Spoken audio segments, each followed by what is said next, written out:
Yeah, just total chaos. Yeah, it's going to be brilliant. Will they cut to us? Will they come to us?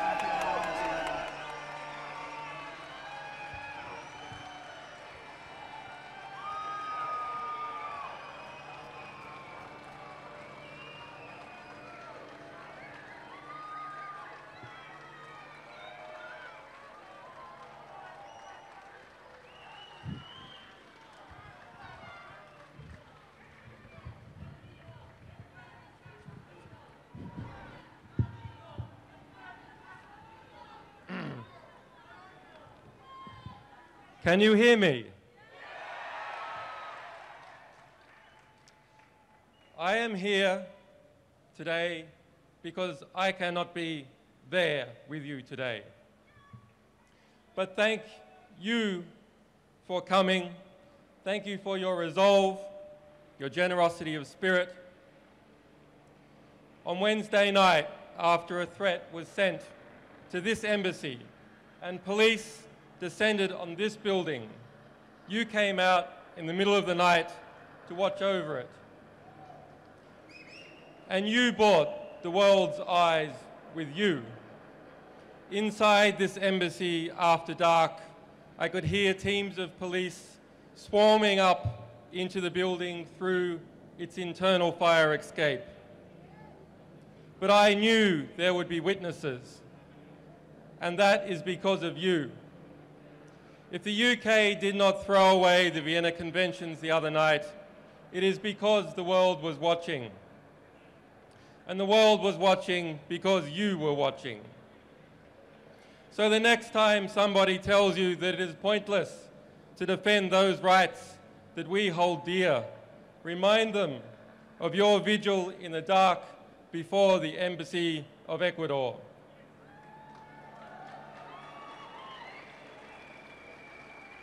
Remind them how, in the morning, the sun came up on a different world and a courageous Latin American nation took a stand for justice.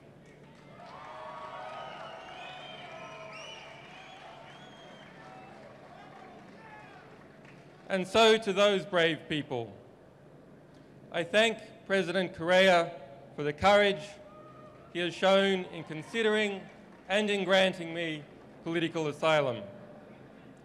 And I also thank the government, and in particular Foreign Minister Ricardo Patino, who upheld the Ecuadorian Constitution and its notion of universal citizenship in their consideration of my asylum. And to the Ecuadorian people for supporting and defending this Constitution. And I also have a debt of gratitude to the staff of this embassy, whose families live in London and who have shown me hospitality and kindness despite the threats we all received.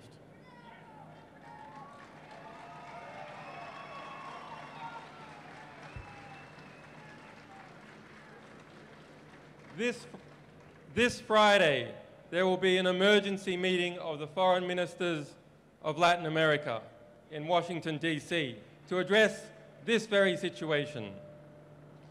And so I am grateful to those people and governments of Argentina, Bolivia, Brazil, Chile, Colombia, El Salvador, Honduras, Mexico, Nicaragua, Argentina, Peru, Venezuela, and to all other Latin American countries who have come out to defend the right to asylum.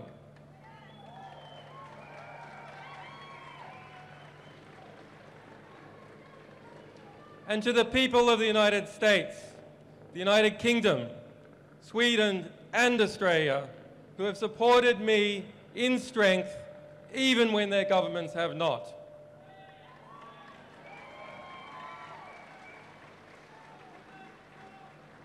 And to those wiser heads in government who are still fighting for justice, your day will come.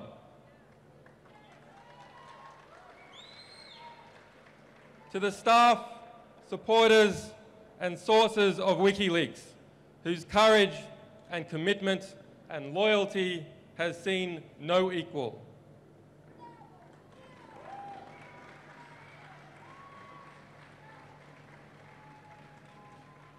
To my family and to my children who have been denied their father, forgive me, we will be reunited soon.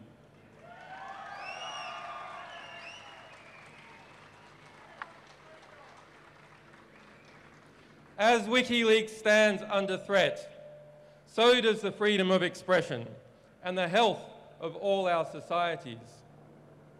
We must use this moment to articulate the choice that is before the government of the United States of America.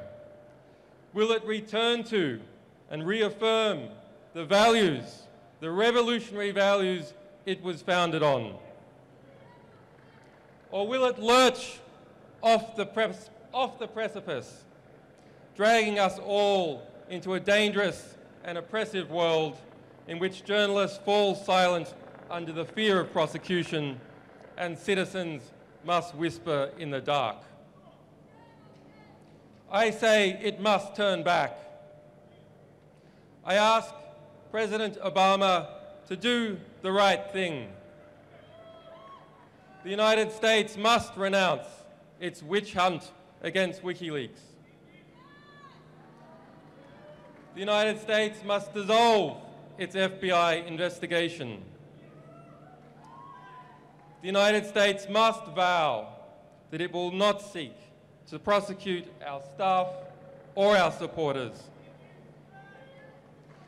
The United States must pledge before the world that it will not pursue journalists for shining a light on the secret crimes of the powerful.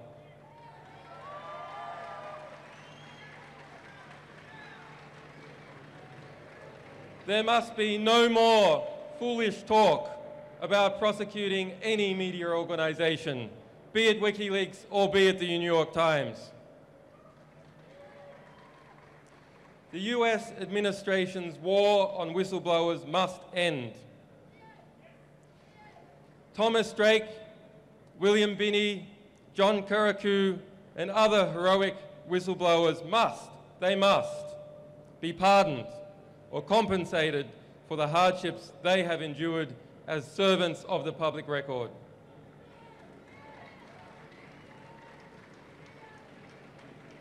And to the Army private who remains in a military prison in Fort Leavenworth, Kansas, who was found by the United Nations to have endured months of torturous detention in Quantico, Virginia, and who has yet, after 2 years in prison, to see a trial, he must be released.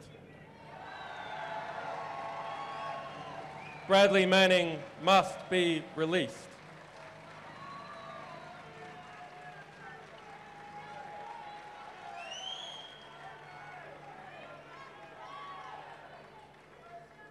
If Bradley Manning did as he is accused, he is a hero and an example to all of us,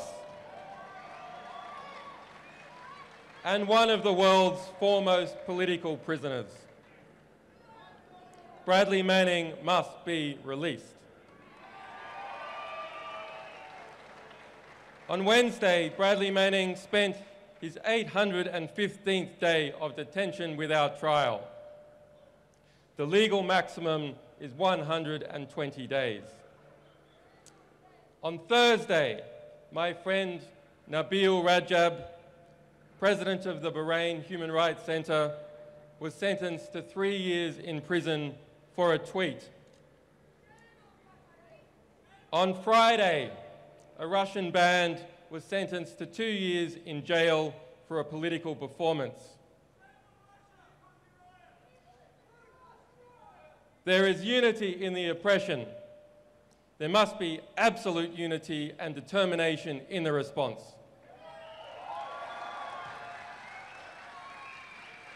Thank you.